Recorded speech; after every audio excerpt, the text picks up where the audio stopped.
Hello everybody and welcome to Goldbridge Saves Football. Lot to talk about. Manchester United, what's going on there? Why are Chelsea fans singing for Jose Mourinho? Liverpool, big decisions going their way. Got strong opinions on that. And also, signing of the season. Is it Declan Rice? Is it McAllister at Liverpool? Some interesting takes on that. Plus, we're approaching the business end of the season. Pratt of the week and a lot more, including Will. Yes, I'm in that Pratt category this weekend. More on that later. Podcast is called Goldbridge Saves Football, but I always thought I was going to have to save you from football this weekend. You're on Twitter. You were losing your head. I didn't know if to stage an intervention and come round your house and just look after you, because some of the tweets coming out of your fingertips were an absolute disgrace. I apologise not for any of the tweets. I apologise for a couple of words that came out of my mouth on the watch along, which I don't feel good about. That's the only apology you're going to get from me. But I stand by firmly my opinion on the officiating in the Manchester derby. I haven't changed an instant. I haven't changed a moment of my opinion, and even after a night's sleep, I still feel the same. Yeah, well, that just shows how stubborn and wrong you are. So I'm sure we'll get into that. But I thought it was it was a fantastic game for the neutral, that Manchester derby. Oh God! What are you on about? Why? Great end-to-end football. I wanted you to win or take points off Man City because I don't want that dominance to crack on. But it was just Phil Foden from an English perspective. Two absolute screamers. It was brilliant. Yeah, I just love watching somebody dominate somebody who's cheating. Love it. Yeah, absolutely love it. You know what? I I think it's actually, you could almost have synergy from the weekend. On the one hand, you've got Man City dominating Manchester United. And on the other hand, you've got Max Verstappen in a Red Bull, a year quicker than everybody else dominating that. Both because they're just too good compared to everybody else. I'm not calling Red Bull cheats, but we know that there's a 1-1-5 against Man City to be continued. Well, they're Red Bull aren't cheats, but there might be some other cheats in the Red Bull Let's team. not get into it. Girl power. Anyway, let's go. I want to talk about the Manchester derby. I was driving over here from Leamington. I've just done the football fill-in with Ben Foster. I'm driving home over here from Leamington, and literally for the whole 10-mile journey, I got stuck behind a small car doing less than the speed limit, and I felt must be what it's like to be Eric Ten Hag. People say, what's Eric Ten Hag doing? I think he is Goldbridge behind that car from Leamington saying, I want to take over, I want to move forward, but I can't. It's a busy road and I don't want to put myself and other road users at risk. I will stay behind this slow-moving vehicle and just have to put up with it until there is a better opportunity, i.e. the summer. Well, I always think after these games, and as a fan, you've lost a derby, so I can understand your anguish and your anger. But I think Roy Keane said it best in the post-match analysis. They've just lost to Manchester City. What do you expect? Yeah, 100%. I don't. And a good performance for 75 minutes. Look, this is what I mean. There was some prat who phoned up on TalkSport, right? And they shouldn't have let him on. If it was my show, I'd have said, "You're talking crap. Get off." But he's here today, and he rings up and he goes, "What's Ten Hag doing? £430 million spent. What's he doing? I don't know what he's doing. What's he doing?" And that got played again this morning. And I was like, well, you've just let a complete and utter prat on. The money that Ten Hag has spent keeps going up for a start. It was 400 million last week. It's inflation. Bloody inflation, the price of bread. And then he's talking about, I don't know what he's doing. I know what he's doing. He's going to Man City like 99% of the population, which makes it sound like my grand's going up to Man City. We're parking the bus. He's gone up to Man City and he's basically played compact counter-attack football. And, there's probably only Arsenal and Liverpool that aren't going to do that in the Premier League at the moment. Yeah, no, 100%. So from that perspective, I also think it comes from the opportunities, because as good as Marcus Rashford's goal was, there was several... What did you think about Rashford today? In the match? Great goal, but he could have won and lost Manchester United the game, because there was the one-on-one. The one-on-one should have dealt with better. I think you can definitely have more composure in that one that comes to the back post and play it across. I think he could be stronger for the Kyle Walker challenge, and there was just some other opportunities where I think he could have done a lot better. So it was sort of that classic game. Well, not a game of two halves. It was sort of that first 10 minutes, and then he was good. But even from an England perspective, now they were talking about the Southgate squad. Impact player. Yeah, that's all he is, isn't he? Yeah, he's nowhere near that starting 11 for me going forward. And great for him to get the goal, but you just got to take that and crack on. Because on the break, on the transition, there was some real opportunities there, weren't there? But they just weren't taken. Well, I don't want to class myself as a genius because You're definitely not that. I certainly am, but I seem to recall that on Goldbridge, I did predict that Rashford would score, and I think your mouth broke out into some smiley laughter about that. Do you want to cough that back up? Well, no. Are you happy when Rashford scores? Obviously. Yeah, I loved it. Yeah, I am happy. No, I know you are, really. I'm really happy, and I was very happy when he scored that goal. But as I said, when I'd calmed down a bit, I was like, to be fair, good kick out by Onana. Oh. Bruno does well, lays it off, and as a professional footballer, I know it's a banger of a goal, but he's running onto it. There's no player anywhere near him. He's not going to lose that. You know, I guarantee in Trek, you're not going to lose. Rashford's never going to lose the ability to actually strike a ball well. And he did. But then, you know, and I thought, oh my God, he's done that big interview. What a big reaction. But to be honest with you, his game plummeted after that. I think it was a brilliant goal, but it's almost a lesson in football, I think, because great goal, but the performance wasn't very good. And it's almost like when we were growing up, if Man United had won that game 1-0 and Rashford had the same performance, he would have got man of the match for scoring that goal. But football's moved on now. It's not just about... Scoring a goal is not enough. I think he's been on Instagram this morning like with a load of pictures and the replies aren't great. A lot of people are like going, great goal, but you played shit. Which I think is harsh because, you know, he's got every right to put a picture out there. But it's like... Football has moved on now. You watch the contrast of Rashford versus Foden, and yes, Foden scored more goals, but his overall performance, looking after the ball, passing and moving, and I think that's where United lost it yesterday. And I don't blame Ten Hag's tactics. I thought the defence was good, but in the second half, Bruno, Rashford, Garnacho, and McTominay just couldn't keep hold of the ball to alleviate the pressure, and we couldn't build attacks. I think the thing was as well, looking at the stats in the first half, because although Manchester City dominated, they didn't actually have any clear chances till that Haaland chance, which he should have buried. But I was like, these stats aren't really telling the true tale of the story. But I think ultimately it was just that total sort of, they were just relentless, weren't they? And then they just kept on going. And then it almost became to a point when it was in that period of that 20 minutes when you could hardly touch the ball, it was like, this is inevitable here, isn't it? I think 2-1, in fairness though, 2-1 was the right scoreline. I think, and when you say, if you'd said to me on Friday 2-1, I'd have said, you know what, no one wants to lose, but actually the situation we're in, not too bad. And I've got to say, I know we're going to get into it, and I'm sure people in the comments are going to disagree as well, get in, but I'm absolutely convinced that even today that the referees had a stinker there. I think that the first one that I think is an absolute bloody disgrace, and VAR won't do anything about it and Webb won't do anything about it, is that Edison tackle. If that's anywhere else on the pitch, that is, you're sat here going, he's 10-match ban. What are you on about? 100%. He's out of control. Let me tell you now, you have done some great work this year. We've been on a united front going against the PGMOL this season, and we've rightly called out the wrong stuff that they've done, right? You're in danger here of undoing that good work. But Edison got the ball. No. The slow replays, the fast replays showed it. That's not the rule. What do you mean? We're not in the 1970s. His feet, he wasn't stood up bloody though either. Hunter. No, this is if he's run 20 yards and launched himself into a tackle.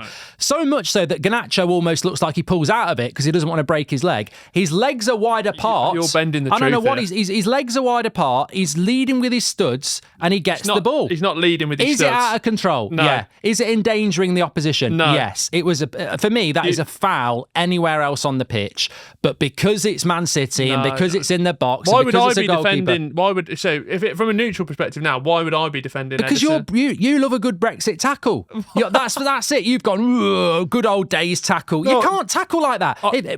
Answer me this. Answer me this. If that happens, in the centre circle, excuse me. God. Do you want me to edit that again? No, you're fine. You're allergic to your own shit. No, if that happens in the centre circle, Rodri sprints 10 yards, launches himself into a tackle, the referee goes play on. Yeah. No way. The crowd would go crazy. Because he's got the ball, studs down, fantastic challenge. No, he's endangering the opposition. His studs were up as well. If anything, that could be probably the greatest tackle of the season. No. Yeah, probably win 1-1-5 the bloody title as well. What compounds it for me is he then gives a goal kick, they go up the other end and score. So it's like it double compounds it. And then the Rashford one, I mean, I do think it's a soft free kick, but you know what? Again, this is what people do. They referee the game how they think football should go. You've just done that. No, yes, I don't. I'm reading the rules. No. Get me on the Liverpool one in a minute. I'm reading the rules and it says a foul is when you're out of control reckless and endangering an opposition. Well, Ederson ticks every box there. And also, on the Rashford one, he'd already given a foul on Mainu for the same thing. And in the second half, he gave a foul on Delo for the same thing. And we see it all the time. You're past the player, someone pulls you. A lot of the time, the attacker will stop and go, hey, up, ref. And they'll go, yeah, that's a foul. Walker definitely pulls Rashford back. A minute before, he'd done the same thing, no foul. And I was like, but you're giving, we know these are fouls. And then again, they go and score from it as well, which compounds it. And that's why Ten Hag got a booking. But look, the bigger picture is I thought they were bad decisions. And I'll argue them with anybody, but you can't argue the result because you still sat there watching Man City have wave after wave after attack. So look, yeah, Man City deserved to win it. But I don't think in that circumstance, people say, what's Ten Hag doing? That's not the game to judge Ten Hag. You know? No. Johnny Evans at the back, like I think it was Adam Crafton tweeted it from The Athletic, like Johnny Evans went in there in the summer and we were all like, oh, he'd be a great emergency defender. Now he's starting the Manchester City derby. And Lindelof at left back. So you definitely have got a caveat. Like the squad really needs improving, doesn't it? Because I know the amount of injuries, but like if you're going to go on a front of Europe, domestic trophies and Premier League, that squad needs to be a lot stronger. Well, I thought about it and we spoke about it a few minutes ago. Remember when Liverpool went to the Etihad and Trent scored that goal and it was a bit of a shock and they got a point. And I was like, Man City dominated them and that's Liverpool. Yeah. I think even with United, even if they had Shaw, Martinez, Højlund, you'd still say it's going to be hard because United aren't ready at the moment. So when you go there with, you know, what they went there with, I think Ten Hag set it up perfectly. It didn't work. I don't think Rashford and Bruno are good enough to take Man United to the level they need to be. That doesn't mean sell them, but I think you need better than them. But I think when it comes to Ten Hag's future and what he's doing, it was never about yesterday. The people who are moaning Ten Hag out after yesterday, in my opinion, are clueless because that's not the game. Everton at home next week, lose that. You know, Brentford away in a couple of weeks. We've got Palace away. I think we've got Bournemouth away. You know, there's a few Chelsea away. Those are the games. Well, that's the context, though, isn't it? Yeah. Like the City result comes off the back of a home defeat to Fulham, which was bad. Yeah, which was bad. But if yesterday's probably not as bad as some people are making out if you haven't lost to Fulham. No. And then also with Bruno and Rashford, you mentioned there, I think there's probably an air of like because the squad is so, you know, it goes first teamers and then basically into sort of there's no depth. You've probably got an air of comfortability there, haven't you? Of like, my position's not really in doubt. Maybe more Rashford's. He's been chopped and changed a bit, but Bruno sort of can do what he wants. Yeah, this is why, you know, not enough is said about what's wrong with Mason Mount. I think it's incredible. But look, from United to Chelsea, because I think there are parallels, I can't speak. I could not believe that Chelsea fans, who have every right to sing about what they want to sing, are singing about Jose Mourinho. To me, Will, what are your thoughts on that? But I actually look at Chelsea and in some ways, I think they're in more trouble than United, despite spending $1 billion, because United are about to embark on a change under Ineos. Might work, might not. But Chelsea sort of have played their cards. Yes, yeah. And they're locked in. They've got no money. They've got all these players that clearly aren't good enough. And I don't actually... Chelsea, look, fans are always going to turn on a manager. We've got it at United. But I don't look at this and go, this is Pochettino's fault. I just don't. No, yeah. What, Bowley's been there for nearly 2 years now, spent all that money, and even you could probably say that Jim Radcliffe's probably put more infrastructure work in than Ted Bowley has in the 1 week that he's been there, just with all the signs coming out and the interview with the BBC and everything like that. And with Chelsea, I think it's one of those situations where Poch has gone in, being ex-Spurs manager to Chelsea, not been fancied, and then as soon as those steps are in place of like, we're losing here, everything's going bad, that just snowballs, doesn't it? And you compound it. I would like to see Jose Mourinho back at Chelsea as a football fan and an entertainment fan. Do I think he's the right man for Chelsea? Absolutely not. Do I want to see the world burn at Chelsea? Maybe a little bit. Yeah. I think you're right. I think if Amazon Prime or Netflix are going to sign him up and do a little, 3 months thing, because that's all I think it will last, then absolutely fine. The reasons I wouldn't go for Jose Mourinho, I think I tweeted it the other night. That team's full of young players that need to improve. That's not Mourinho. You need about 500 million spent on senior players because Mourinho wants to be ready to go. They haven't got that money. And third and most important of all, his style of football does not work in the Premier League. So it's sentimentality. And I guarantee you within 3 months, Chelsea fans will be singing, get rid of him. I thought we were getting a Jose Mourinho documentary. You mentioned that. I think you dreamt it. No, I remember seeing that. That'll be a good watch. But look, with Pochettino, they're not doing very well. And if Chelsea fans want to get rid of him, that's fine. But I much the same as Man United. A lot of people want to get rid of Ten Hag, and then you go, who are you bringing in? And then you go, they're going, De Zerbi, get out. Tuchel, no thanks. Potter, I'm not even here to answer that. I've just walked out of the room. Southgate. Yeah. Yeah? Not a chat. So I think that when I look at that Chelsea side, I think sometimes you can drop a manager in and go, there's a coach that, funnily enough, when it comes to West Ham, Moyes has done really well. But I think if you dropped a better coach in, they probably would play better football. I don't know whether they'd be any higher in the league.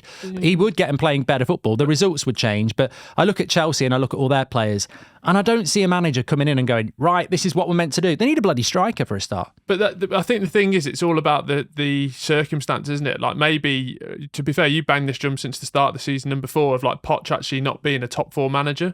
And he's got the top 4 players. Whereas, like, I think David Moyes is probably the best manager for West Ham because that's their level. West Ham fans could disagree. But if you bring it, like when they had Pellegrini, it worked for a little bit, but ultimately it was just never going to work. So I think if you're Chelsea, you're going to have to look for those elite managers, and they're just not out there. No. Let's move it on a little bit. Let's talk about the title race. Yeah. I mean, obviously, we spoke about Man City. Liverpool at the weekend. I was doing a stream on That's Football, so I was sort of keeping an eye on that whilst keeping an eye on lots of other games, some really good games on Saturday. I didn't really clock the controversy with the Liverpool goal at the time. And then when I was doing the Talk Sport show, I'd done a bit of research and I knew what had gone wrong. Obviously, if you don't know, the referee basically gave the ball back to Liverpool when it should have gone back to Forest because the ball was outside the box when he blew his whistle. Liverpool went up the other end, had a corner, they didn't clear it, and then they scored from it. Sometimes a decision forms in your mind and then you sort of calm down a bit, etc., etc. Actually, where I sort of stand on this is, and Liverpool, it's a bit like Spurs with that onside goal, isn't it? Spurs aren't the villain because VAR didn't get it right. Liverpool aren't the villain because VAR didn't get it right. But actually, if you give the ball back to Forest, they might put a cross in, Kelleher catches it, they go up the other end and score anyway. And Forest had the opportunity to clear it just before that. So I'm not really locked. I think we're getting what's your thought on it? Because I have a theory, which I'll give in a minute, that I think we're getting locked into the wrong thing. People are talking about, Liverpool and all stuff like that, but it's nothing to do with Liverpool. That could have been United. I think the big conversation is actually just dreadful officiating. Yeah, but fundamentally, like, Liverpool have scored off the back of that because Forest were deep down in their third, would have had the ball, held it in the corner, gone out for a corner. If the ball goes out of play, that's another 30 seconds, a minute. Hypothetically, though, they were trying to win. I think but you did a hypothetical with Kelleher of like kicking it up the other end. Yeah, that's what I mean. I don't think it's enough to say that Liverpool win that game because of that decision. That referee did the same thing in the first half, the other way around as well. But fundamentally, like, it was their ball. So that's a grade A error. Like, they should have theirs straight away. I think the best thing about it, but from the entertainment, that's what I'd love to see. Your coach is on the pitch in the referee's face. Stephen Reid gets a red card. The owner was on the pitch doing his best. Neil Warnock, he chased the referee down there. So I'm not condoning that, but I also do like to see it because as a Forest fan, you've put in one of the performances of the season against one of the title challengers. You need points on the board, and you feel robbed, and you are robbed. I'll tell you what I'm looking forward to. What? Something that won't happen. Michael Owen and Howard Webb picking this to talk about in a couple of weeks. Do you think that'll get renewed for next year?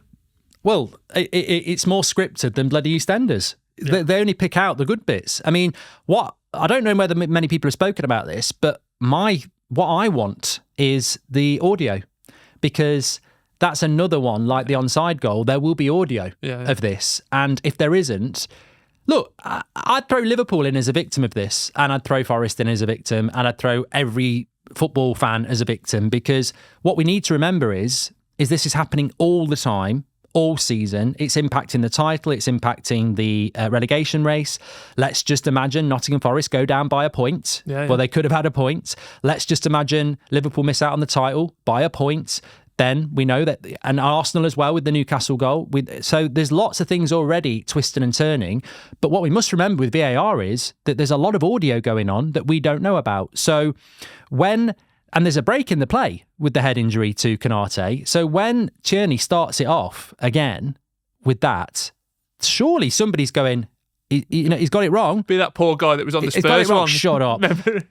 And if they haven't done that, That's 4 people who are incompetent. So, look, I mean, Goldbridge saves football. Will, I think we need to be one of the few who were shouting this out, saying, release the audio tapes, because we can't change it. We know we can't change it, but it would be very interesting to know, 1, if somebody called it out and told him he'd got it wrong and couldn't go back, or 2, if nobody said anything, it's more than the referee, it's VAR as well. I think we'll end up with like a WikiLeaks scenario where there'll be like a disgruntled employee of like PGMLO who's just got like a Google Drive of audio, and he's like, Tierney's done me wrong. Here's the audio of the Forest game, and then we get an absolute scandal on our hands. While we're in the pub, the drinks are on me. I guarantee you the audio doesn't come out, and if it does come out, I guarantee you nobody told him he'd got it wrong, because if they had, they'd have done it in the first half. I think what we're all thinking is, what's Michael Owen's opinion on this? Yeah, and also, what about this? Right. Yeah, I turned into Michael Owen for a minute. The law. It's written down in law. Yeah. It's like passing your driving test. Yeah, yeah. It's so fundamental. It's so simple, and they've missed it in the first half and the second half. Madness. Right, let's get excited though, because you have mentioned the title race, and we're going into March madness, because everywhere from top to middle to bottom at the Premier League, there's big games happening all over. Title race, Manchester City have got a March that will define the season, one way or the other. Massive game next week. They've got the Copenhagen game in the Champions League, then they've got Liverpool away, they've got Newcastle at home, then they go away to Brighton, and they finish March on the 31st at home to Arsenal. Lovely stuff. So it could be decided. Do you think by the end of March, who will be top at Easter. March at Christmas? Easter. Yeah. March at Christmas. Easter. Look, Man City do look ominous. I think they've sort of grinded results out over the last month when they weren't playing well, but against Luton and United, they look like they're moving into those gears now. I think Liverpool have got to beat them on Sunday. At least draw. Yeah, it's just that I was trying. But they're not at their best, are they? Injuries. No, the injury-wise, like I think Salah, and they're playing Thursday. Yeah, Salah might be back, but I think he still won't be back. He said he should be back for the 10th, but then Trent's still out, Jota's still out, Gravenberch is out now, isn't he? So it's just like they're playing on Thursday in the Europa League. It's not in Prague. Hopefully he goes. I mean, he's used a lot of kids so far. That's what I mean. He's using them in the first team. Yeah. Isn't he? So if he can, the strongest team, the strongest 11 he can get to that game against Manchester City. As football fans, maybe not a United fan, but you just want the strongest 11 you can, because Man City are looking good. Yeah, we were pinning our. I think the bigger game now is the Arsenal game. I'd fancy Arsenal against them at the moment, just because of the injuries to Liverpool. Yeah. But I think it's really intriguing. I said last week, Arsenal, I think, are favourites. And at the moment, I've just got a feeling about Arsenal, because they're sort of being left alone a bit, aren't they? So, yeah, I still think Arsenal are favourites at the moment. But they've got to keep winning, and they could really benefit from the game at the weekend if it's a draw. Yeah, exactly.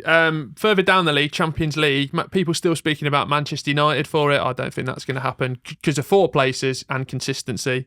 Yeah, look, I wouldn't be surprised, but I'd write us off.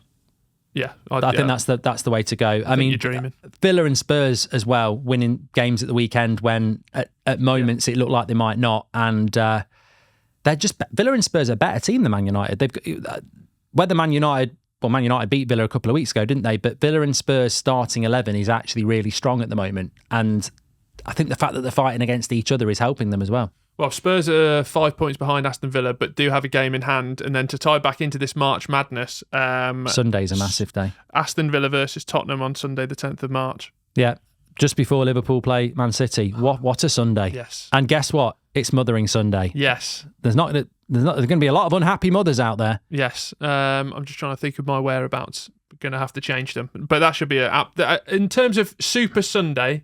I would say that is the super. It's the biggest one of the season, yeah. And then down the bottom, I know you don't like to talk about the bottom half of the table, but the relegation battle is maybe not so much on the fixture list, but Everton and Forest are 4 and 5 points clear of Luton, respectively. Luton do have a game in hand, but most importantly, the Everton second charges and Forest charges, I think, do get solved in March. So then we could be saying Luton are back in it. Yeah, Luton are back in it, and you're back on the Luton bandwagon. Well, I heard somebody at the weekend, I think it was on the Talk Sport show, said Everton are really lucky because they're playing so bad at the moment. They're really lucky that they've been giving them points. And I was like, they had those.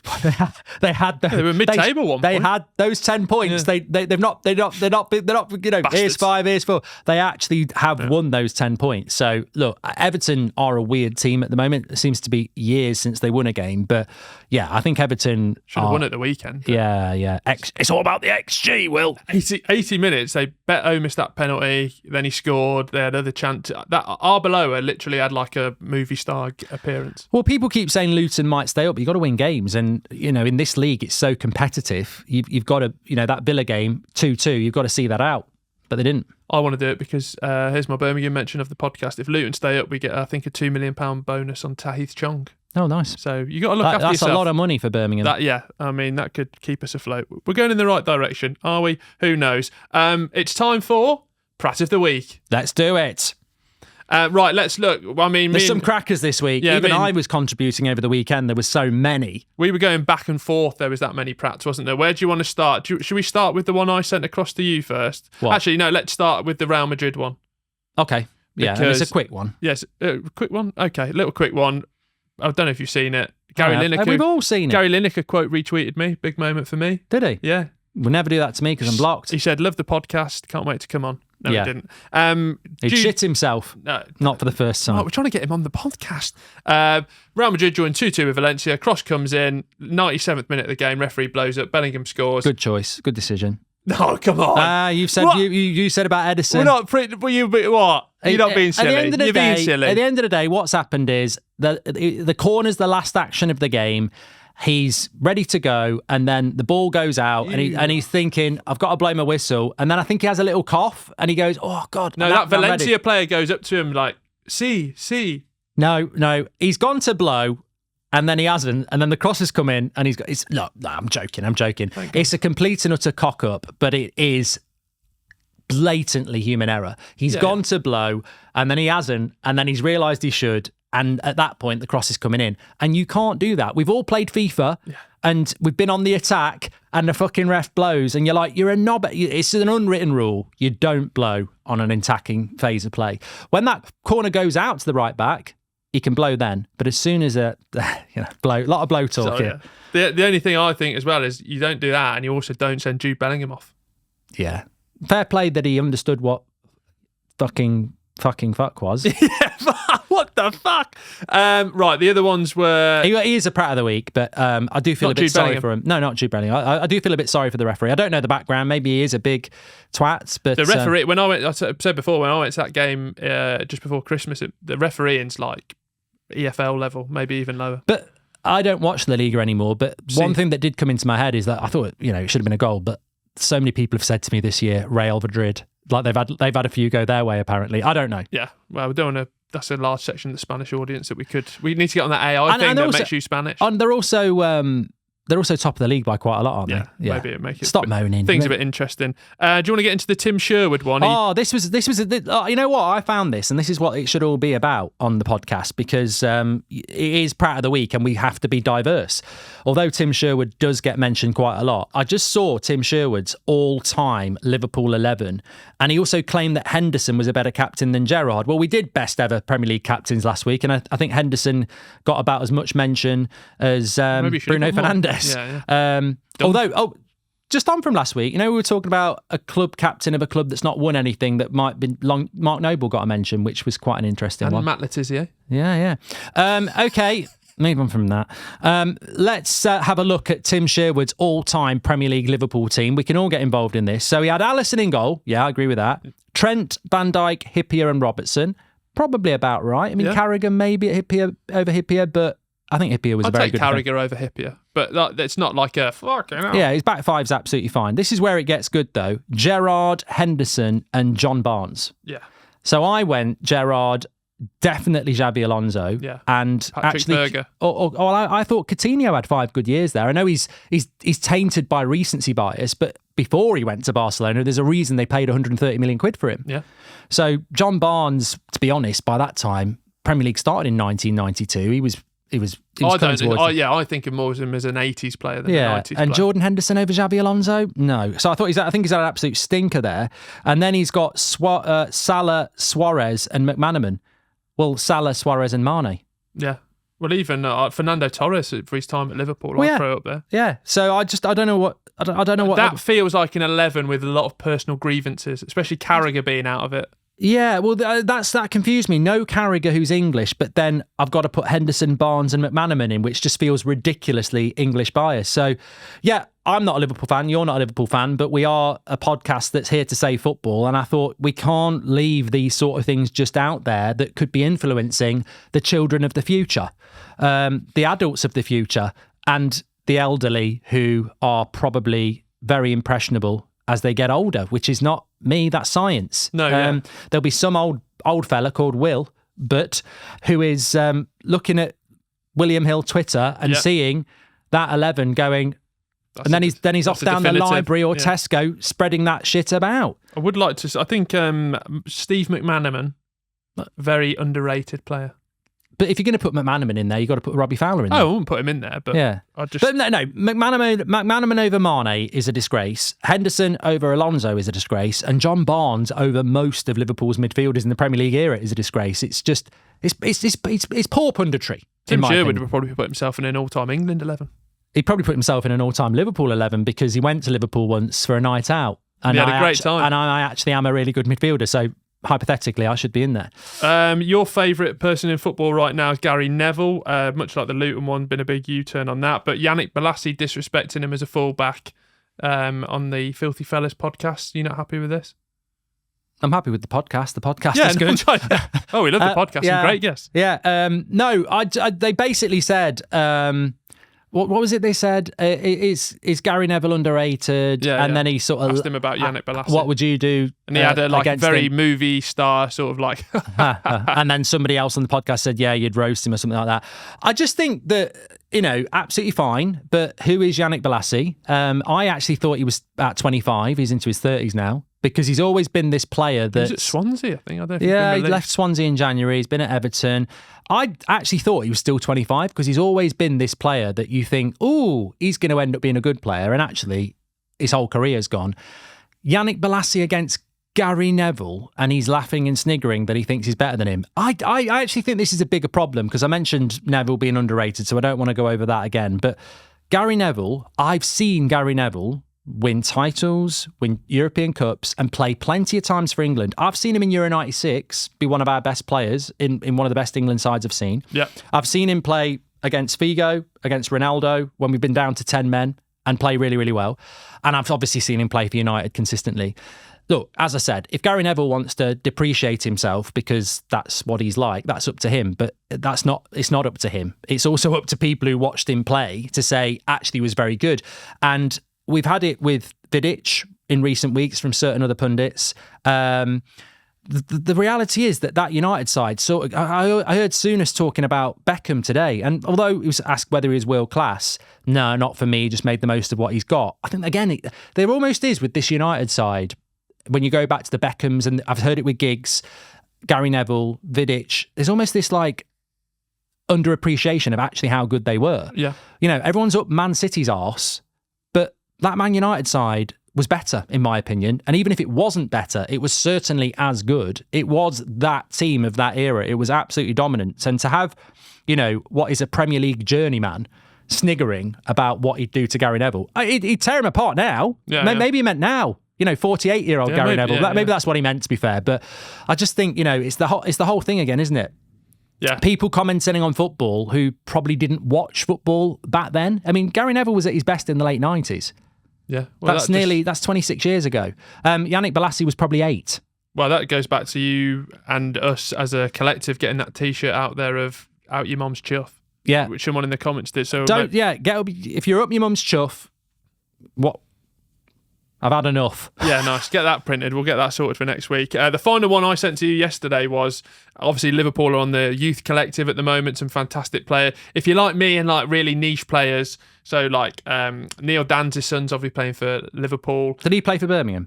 Neil Dan's did, yeah. What, with Roger Johnson at the back? No, it was in the... That was Scott Dan's, wasn't it? It was when we were in Scott Dan, yeah. Different people. Jason Kumas' son, obviously playing for Liverpool. Glenn Murray went on... a bit final score, and basically opens his thing by talking about him going, it's great to see that they finally surpassed what their dads have done. Right, bloody hell. I mean, Jason Kumas had over 100 Premier League appearances. He was an FPL legend. Yeah, I was on about this earlier. Someone was on about him playing for West Brom, and I said, I'm sure I had him at Wigan. He used to get me loads of points. Cardiff, an absolute wizard, great dead ball specialist.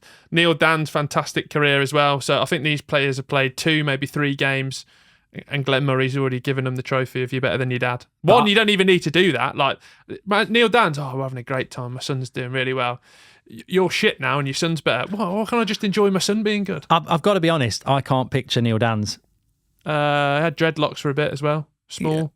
Yeah, where did he play? It's like centre attacking mid, maybe drift out to the right. I'll send you these Blues collected. Kumas, I definitely do remember. Yeah, fantastic. But Glenn Murray might be half right. No. I mean, just let them have the moment. Yeah, no one's surpassing anyone. Yeah. Who you want to put as your final Pratt of the week then? I think you've got to put the referee in the Real Madrid game, but I do feel a bit sorry for him. It probably should be Sherwood because he's done it willingly. Yeah, but you don't know about this referee. Has he done it willingly? Yeah, let's give it to the referee. We don't want to annoy Jude Bellingham. Right, let's move into the either-ors. We already covered off a few of them about Poch and Jose.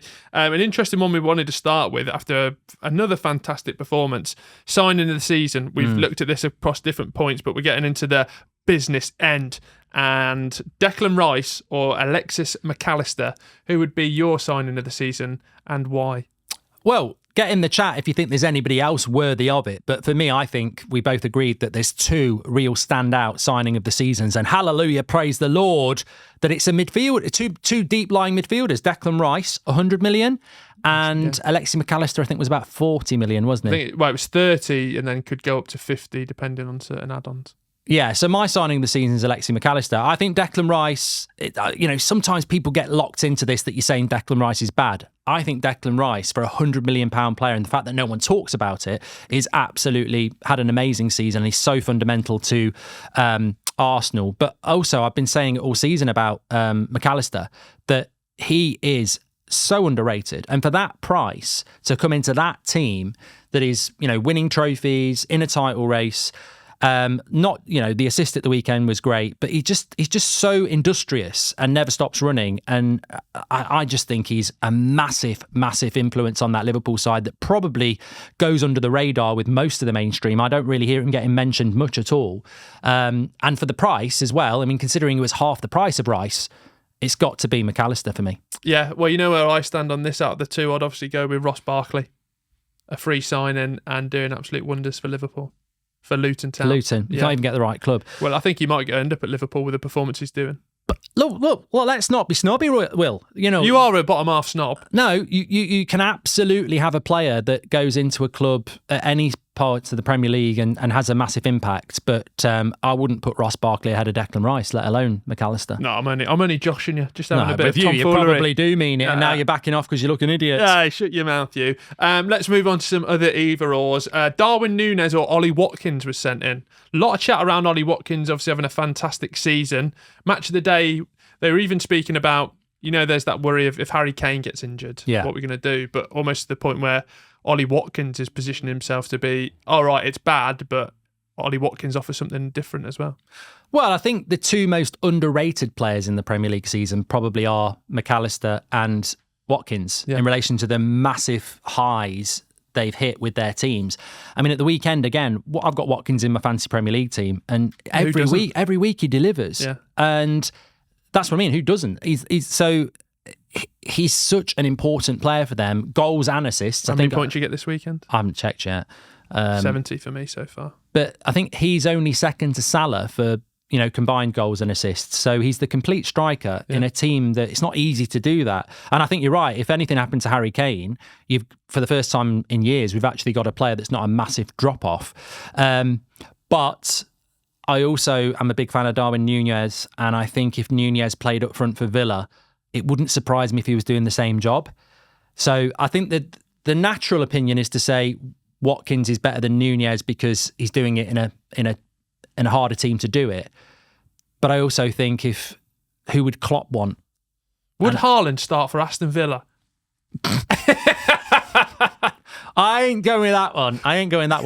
Would Darwin Núñez start for Aston Villa if they had Ollie Watkins? Oh, I'm not answering that because I'm too biased. I think if Darwin Núñez was at Liverpool and he moved to Aston Villa and Emery had to choose between the two. And I think this answers the question. I think Darwin Núñez starts. Because I think Darwin Núñez is a better player than Ollie Watkins. And I think what Ollie Watkins has done is got every ounce of... Emery's got every ounce of him, and he's done it as well. But I think Darwin Núñez is the better player, so I would go Darwin Núñez. Who's having the better season? Watkins. Well, two things. One, it's great to have so many number 9s back, because it felt a couple of years ago that position Hoyland's was in there as well. Hoyland, Haaland, Watkins, Núñez. It's just, and they're all sort of like that Roy of the Rovers type striker where they just want to score and get goals. And then I can't remember my second point because I got too excited. Well, there's still a lack 9. of them, though, isn't there? I mean, look. It's almost a section in itself. If Ollie Watkins played for Arsenal, I think they'd win the league. If Ollie Watkins played for Chelsea, I think they'd be in the top 6. There are still teams that don't have them. Isak at Newcastle as well. I think you class him as a number 9, wouldn't you? He's doing well. But yeah, it is good. And Watkins, well, he's the best English striker in the Premier League. Yeah, and. No, he's not going to win more than Harry Kane because he's not going to win anything. The Harry Kane curse. Yeah, Harry, do you want to get onto that? Yeah, well, I mean, I don't believe in all this sort of stuff, although I feel that Man United's season's been cursed in many ways. There's been so much going on off and on the pitch that hopefully we can turn around. But can you ignore it, people? Get in the chat. Can you ignore it, Will? That's what I say. I just thought it was an absolute tap in, because it was even at the start of the season, didn't they lose like their version of the Charity Shield to start with? And everyone was like, oh, here we go. But obviously they win the title. Champions League, they're 1-0 down against Lazio in that game, so they could go out of that. Wednesday night. And then, the league, obviously Leverkusen are dominating, but then they might be going after Xavi Alonso. So it's just, I really want to see him succeed. Well, it asks the question. Well, he is succeeding, but... Well, the great thing about posing a question in the summer or at the start of the season is that you can come back to them 6 months later. And we spoke about this on one of the very first podcasts about Harry Kane leaving Spurs, and are Spurs better without Harry Kane? And the general consensus was, of course, Spurs aren't better without Harry Kane. Yeah. And of course, Harry Kane's made the right decision because, he wants to go and win things. But then you look at it and, do we need to reassess that now? Because if he doesn't win anything at Bayern, was he right to go to Bayern? Yeah, and then you could look at Spurs getting top 4 and being back in the Champions League. Yeah, and also with the warning signs not there, because Bayern Munich, they win all these titles, but the only reason they won the title last year was because Dortmund choked at home on the last game of the season. Yeah, I'm going to watch I think I'll do a watch along with it tomorrow night or Tuesday night, whenever it is, when they play Lazio, because they're 1-0 down, but it's at home, and I want to watch that because I find it puzzling with Bayern Munich. We say it's business end of the season, it's narrative end of the season as well, isn't it? Because so many storylines pop up now where Bayern sort of over there in the distance, but now like, right, Harry Kane could win nothing. Tuchel's going, but obviously he's been linked with bloody United this morning. So I'll watch that with you. Yeah. Also, I think with Bayern Munich is that, I'm sure they'll get the right guy in and they'll probably win the title next year. But if you're Harry Kane, he probably only goes to Germany for 2 or 3 years, doesn't he? Yeah. You don't want to just come back with one Bundesliga. No, you want to get a Champions League in there as well, because those teams can do it. Right, do you want to move on to some of the questions from the audience as well? Yeah, love it. I do want to do just Poch or Jose. I thought you covered that off. Sort of did, yeah. Yeah. Poch. Thanks. Well, no. I don't think it's that easy, because I wouldn't bring Jose back to Chelsea, but is Poch the answer for Chelsea, I suppose? Poch or Jose for Chelsea? Yes, I would stick with Pochettino, because I think, but more because I don't think, it's a bit like United, I don't think the manager's the problem. I think to find out the manager's the problem at United and Chelsea, there are certain things you need to do first. Like Chelsea need to sort out what's going on above the manager and buy a striker, and then you'll figure out how good Pochettino is. And at United, we need to get our players back, clear out some of the shit, and give a structure to the manager, and then we'll find out. Yeah. So I think it's more a watching brief for Poch and Ten Hag to me. Jose I wouldn't bring back, no. Well, it's almost who's the best sporting director about, isn't it? Because, Dan Ashworth's price has gone through the roof because he's been identified as the person to do that. I feel like Chelsea need to do that as well, because it's just a mess. I don't know why we've not been snapped up. You've got many years experience on Football Manager. I've been playing it since it was Championship Manager in 92, and actually I was unbeaten on 92? Yeah, it was out in 92. Maybe 96. Yeah, 92 might have been a bit too. I don't know, you might be wrong. It would have been around the mid-90s, but also there was a little known game that was very popular back in the mid-90s called Championship Manager Serie A. And a certain person sat at this table that's not you because you just went, oh, wow, was unbeaten with Parma for 4 seasons there. Those sort of things. Basic coding back in the day. Don't go unnoticed. I just got a second place finish with my Spurs team and my save. And won the FA Cup. Well done. Well, look, we're cheaper than Ashworth. Yeah. If anyone's looking for sporting directors. Well, a lot of them use Football Manager now because it's so detailed. Yeah. Maybe not so high end. Right. So you're going for Jose? No, Poch. Exactly. We posed some great questions. Well, you did last week, and it got everyone speaking in the Spotify comments. So get involved again because we've got some ones. That reminds me, actually, those Blue Predators are going to be given away on the Friday show. Which Blue Predators? I've got a pair of Blue Predators that I found in my garage that I was meant to give them away. They've not been worn. I'll get a nice. But we can make it a phrase. Never going to wear feature. Oh, what's Mark found in his garage? I've got my pink Adidas trainers. I might give them away as well. Right. There's also you can do that on Vinted and eBay if you want. We don't need to be flogging your shit on here. Comments coming in from the Spotify audience. Some wanted, some not wanted.